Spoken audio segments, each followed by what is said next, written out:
तो नमस्कार दोस्तों, कैसे हैं आप सब। और आज जल्दी जल्दी तुरंत 5 मिनट के अंदर ख़त्म करेंगे मल्टीप्लेक्सर डीमल्टीप्लेक्सर। ठीक है, तो चलो स्टार्ट करते हैं। और स्टार्ट करने से पहले आपको पता ही है लाइक सब्सक्राइब शेयर करना होता है, तो जल्दी से करो। तो स्टार्ट करें। लास्ट वीडियो में देखा था इनकोडर डिकोडर, अब देखेंगे मल्टीप्लेक्सर और डीमल्टीप्लेक्सर।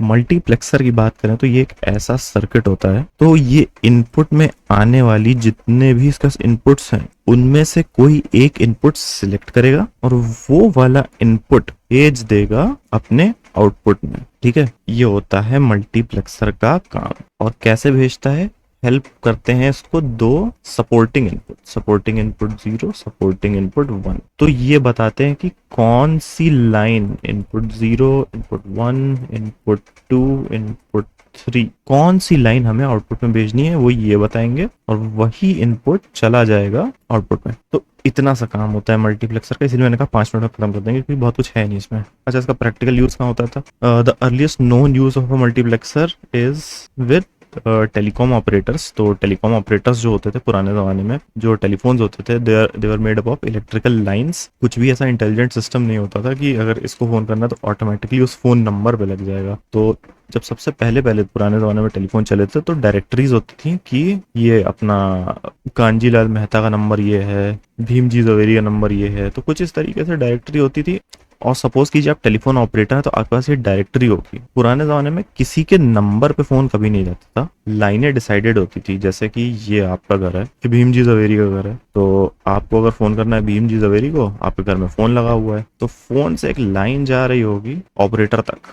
ऑपरेटर का ऑफिस हो गया, यहाँ पे एक लाइन गई है और ऑपरेटर के ऑफिस से एक लाइन गई भीमजी जवेरी के घर पे। अब क्या होगा कि आप फोन लगाएंगे, फोन सिर्फ और सिर्फ ऑपरेटर को ही लगेगा और कहीं लगेगा ही नहीं। ऑपरेटर के ऑफिस में बैठे होंगे 100 लोग, ऐसे 100 लोग बैठे होंगे ऑपरेटर के ऑफिस में, किसी एक ऑपरेटर के पास फोन लगेगा। आपको उससे बोलना है कि भाई मुझे भीमजी जवेरी के नंबर पे कनेक्ट कर दो, तो ठीक है भाई। वो क्या करेगा, ढूंढेगा भीमजी जवेरी की लाइन, कनेक्ट कर देगा आपको। वैसे तो लाखों लोगों का लाइन यहाँ पे ऑपरेटर के ऑफिस में जुड़ा होगा, बट उसने क्या किया, उसने सिलेक्ट किया आपकी लाइन और आउटपुट दे दिया भीमजी जवेरी की लाइन में। इतनी सी बात। तो वहां पे मल्टीप्लेक्सर सर्किट्स यूज होते थे, वहां पे ऐसे लिखा होता होगा कि ये पंच कार्ड है। पंच कार्ड में वो लोग क्या करते थे, 1001 मतलब कि up down down up down up ऐसे करके कोड लगाते थे। तो ये भीमजी जवेरी की लाइन का कोड है, इसको मशीन में पंच करते थे और पंच करने के बाद सीधा कनेक्ट हो जाता था भीमजी जवेरी को। बस इतनी सी बात है।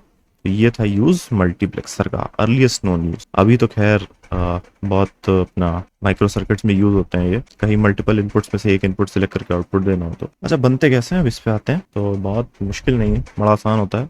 ये आपके पास इनपुट्स आ गए, आपके 4 इनपुट्स। तो पहले अभी क्या करेंगे कि 4 से नहीं 2 से करते हैं।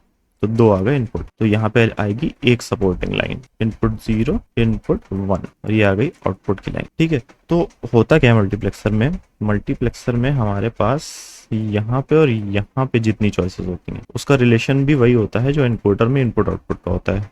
ये 2 टू द पावर और ये n। मतलब कि अगर हमारे पास सिलेक्ट करने के लिए 5 लाइनें हैं तो मैं 32 इनपुट दे सकता हूँ। 32 इनपुट रूट होके एक आउटपुट में चले जाएंगे। बहुत सिंपल सा रिलेशन है बाइनरी में कि अगर n नंबर ऑफ लाइन है तो obviously 2 to the power n number of elements को रिप्रेजेंट कर सकता है। जैसे 2 ही है तो केवल 4 रिप्रेजेंटेशन हो गए, 3 है तो 8 रिप्रेजेंटेशन हो सकते हैं। अच्छा, अब 2x1 मल्टीप्लेक्सर बनाने के लिए क्या चाहिए, तो होगा क्या कि ये जो सिलेक्ट लाइन जा रही होती है, ये अपनी सिलेक्ट लाइन जा रही है, इसका भी जाता है कॉम्प्लीमेंट। ठीक है, तो ये सिलेक्ट लाइन का चला गया कॉम्प्लीमेंट। अभी अगर मुझे इनपुट 0 देना है इसमें, तो मैं क्या करूंगा कि इसका ये जो कोड है अपना बाइनरी कोड, इस नंबर का 0 है तो ऑब्वियसली 0। सपोज कि 11 होता, 1011 11, वो हम इनपुट करते इन सिलेक्ट लाइंस पे। अभी अगर मुझे 0 को आगे भेजना है तो मुझे करना पड़ेगा ये 0 वाली लाइन पे से इसकी एंडिंग। ऑब्वियसली जो भी इसमें है वो तभी आगे जाएगा जब इस वाली लाइन में करंट आ रहा होगा। अगर इसमें करंट ही नहीं आ रहा हो तो इसमें चाहे 1 हो चाहे 0 आगे जाएगा नहीं।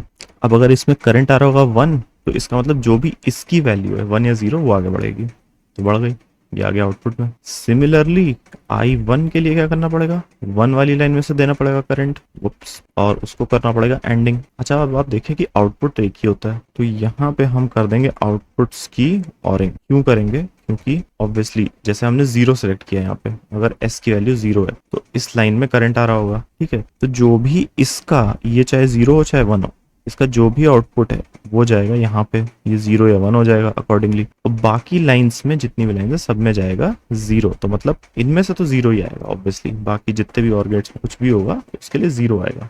1 केवल इस लाइन से आ सकता है, तो इसका मतलब ये हुआ कि जो भी इनपुट की वैल्यू है वो यहाँ पे जा रही है, इसलिए 0 या 1 जो भी है, सिंपल सी बात है। और 1 इनपुट देते तो ऑब्वियसली ये चीज रिवर्स हो जाती। सो इतना सा सर्किट होता है मल्टीप्लेक्सर का। अभी इसको हम 2, 4, 8 या फिर कितने भी इनपुट्स पे एक्सपैंड कर सकते हैं, और सिलेक्शन लाइन्स उसी हिसाब से 1, 2, 3, 4 हो जाएंगी, ठीक है। तो हर सिलेक्शन लाइन में से एक नॉर्मल आउटपुट जाता है, एक जाता है कॉम्प्लीमेंट आउटपुट। ये आपकी सिलेक्शन लाइन हो गई, जितनी भी सिलेक्शन लाइन होंगी उतने आउटपुट जाएंगे। और बाइनरी कोड के हिसाब से जैसे 0, 1, 1, 0, 1, 1 क्या होता है, 3 होता है, तो 3 को सिलेक्ट कर लेंगे और जितने भी इनपुट्स आ रहे हैं सारे के सारे हो जाएंगे और, ठीक है। तो ये बेसिक एक मल्टीप्लेक्सर का स्ट्रक्चर होता है। इसका चाहिए तो ट्रुथ टेबल बना लीजिए, वैसे 2 वाले का मैं बना देता हूँ। तो बना लेते हैं ट्रुथ टेबल I0, थोड़ा जूम करके, I1, S0, S0 वैल्यू जब 0 होगी तो इसकी वैल्यू I0 की मान लीजिए 0 है, ये हो गया डोंट गेट टर्म। तो आउटपुट में क्या आएगा, आउटपुट में आएगा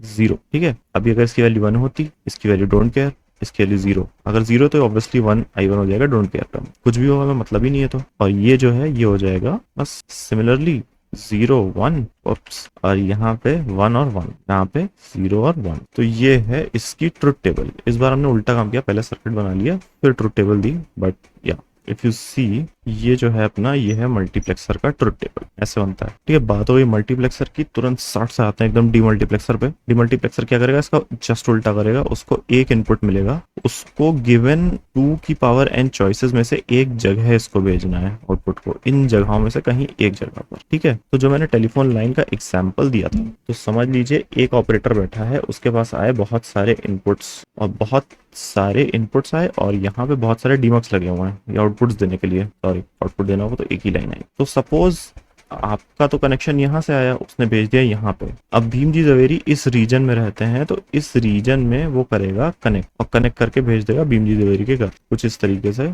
वो सर्किट्स बनते थे। तो इसको कर देते हैं बैक, और now we focus on demux. Demux 2 वाला बना लेते हैं, ये 1 वाला बनाते हैं, ये 2 वाला बनाते हैं। लिटरली एग्जैक्टली उसका उल्टा करना है मल्टीप्लेक्सर का, और डीमक्स बन जाता है। करेंगे क्या, जूम करके बनाते हैं। अभी जो अपनी सिलेक्शन लाइंस है S0, S1, वो बताएंगी कौन से आउटपुट पे भेजना है। पहले क्या बता रही थी, पहले बता रही थी कि कौन सा इनपुट सेलेक्ट करना है, 0 वाला कि 1 वाला कि 2 वाला कि 3 वाला 4 वाला। अब बताएंगे कहाँ कौन से आउटपुट में भेजना है, ठीक है। तो उसी तरीके से ये 1 और एक ये 2, ठीक है। अब इसमें क्या क्या चॉइसेस होंगी, 0, 0, फिर होगी 0, 1, उसके बाद होगी 1, 0, उसके लास्ट में होगी 1, 1, ठीक है। ये सारी हो गई अपने आउटपुट की चॉइसेस, ये सारे लाइंस चले गए आउटपुट में, ठीक है। तो कुछ इस तरीके से मल्टीप्लेक्सर में से निकलेगा आउटपुट, ये जाएंगी सिलेक्शन लाइंस अंदर, और इसमें एक इनपुट अंदर जाएगा। अभी जो इनपुट होता है ये क्या होता है, ये चला जाता है चारों में,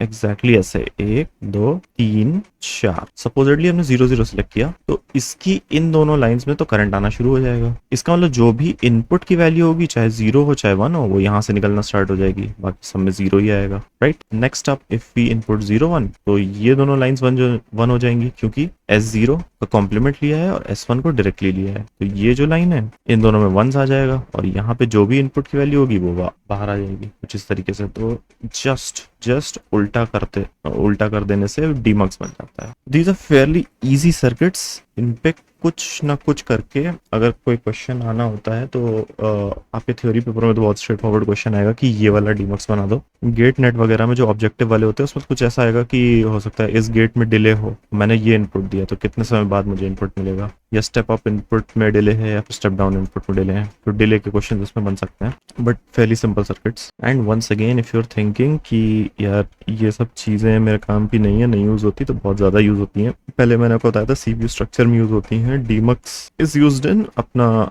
CPU के arithmetic logic unit. You have to input some value into some register, तो आपको सिलेक्ट करना पड़ता है कौन सा रजिस्टर, तो वहां पे डीमक्स यूज होता है। अच्छा, अब एक चीज और हो सकता है एग्जाम में आपसे पूछें कि using 1x2 demultiplexer create 1x4 demultiplexer, तो हमको 1x2 डीमल्टीप्लेक्सर यूज करके 1x4 क्रिएट करना है। मतलब कि मल्टीप्लेक्सर कुछ हमारा इस तरीके से है ना। अब इसका यूज करके 1x4 कैसे क्रिएट करेंगे कि एक इनपुट को 4 जगह भेज दो। तो होगा क्या कि ये जो हमारे पास एक डीमक्स है ना, सिलेक्शन लाइन 0। अब क्या होगा कि इसका एक इनपुट जाएगा एक दूसरे 1x2 डीमल्टीप्लेक्सर में, और इसमें इनपुट हमें मिल रहा होगा S1, selection line number 1। Similarly ये वाला जाएगा एक और 1x2 मल्टीप्लेक्सर में, इसमें हमें फिर से S1 मिल रहा होगा। करेगा क्या, ये इनपुट है, सपोजिटली यहाँ पे मैंने 0 चूज किया, तो ये ऊपर वाले डीमक्स पे चला गया, क्योंकि ये करते क्या है, ये इनपुट को कहीं रूट कर देते हैं। तो this is 0 for it, this is 1 for it, तो ऊपर चला गया। अब यहाँ पे 1 है या 0, उसके हिसाब से इन दोनों में से किसी में चला जाएगा, और इन दोनों में से किसी में चला जाएगा, या तो अगर ये 1 से इधर से आ रहा है तो if you see this whole box can be created using 1x2 demultiplexers, है ना। ये पूरी चीज 3 छोटे छोटे 1x2 डीमल्टीप्लेक्सर से बनाई जा सकती है। सो अगर इसको थोड़ा नीट एंड क्लीन तरीके से बनाना है, तो ये मेरा S0, ये मेरा S1, ये होगा, अगर ये आपका 1x4 है, इसके अंदर लगे होंगे बहुत सारे 1x2, ये हो गया 1x2। ये इनपुट जाएगा यहाँ पे, यहाँ पर एक बॉक्स और 1x2 का होगा, जिसमें से यहाँ एक इनपुट जाएगा। सिमिलरली यहाँ पे एक और 1x2 मल्टीप्लेक्सर होगा, डीमल्टीप्लेक्सर होगा, सॉरी। और ये जो लाइंस जा रही हैं ये जाएंगी आउटपुट में। बस इसको और अंदर जूम इन कर लेंगे, तो यहाँ पे ये इसका कॉम्प्लीमेंट, ये इनपुट, ये इसका कॉम्प्लीमेंट है, ये 0 वाली लाइन जा रही है, ये 1 वाली लाइन जा रही है, ये दोनों में ऐसे चला जाएगा तरीके से, ठीक है। ये बन जाएगा ये वाला अपना। तो कुछ इस तरीके से ये ऐसे बनाया जा सकता है यूजिंग 1x2 का यूज करके 1x4। अच्छा, 1x4 का यूज करके 1x8 बना सकते हैं, 1x12 बना सकते हैं, 1x16 बना सकते हैं, कुछ इस तरीके से। और अपना क्या कहते हैं कि इफ यू सी सेम चीज हम मल्टीप्लेक्सर में भी कर सकते हैं। 4x1 का यूज करके बना सकते हैं 8x1 या 16x1, या 2x1 का यूज करके बना सकते हैं 4x1, 6x1, ऐसे बना सकते हैं, है ना। That is all for multiplexers and demultiplexers. Let's come back, thank you so much. आज एकदम फटाफट खत्म कर दिया मल्टीप्लेक्सर्स, डीमल्टीप्लेक्सर्स, और अब आगे देखेंगे कि क्या और देख सकते हैं कॉम्बिनेशनल सर्किट्स में। तो वापस आएंगे, स्टे ट्यून्ड, सब्सक्राइब जरूर कर लेना, बिकॉज नहीं तो ऐसी चीजें मिस हो जाएंगी। तो थैंक यू सो मच, मिलते हैं अगले वीडियो में, तब तक के लिए बाय।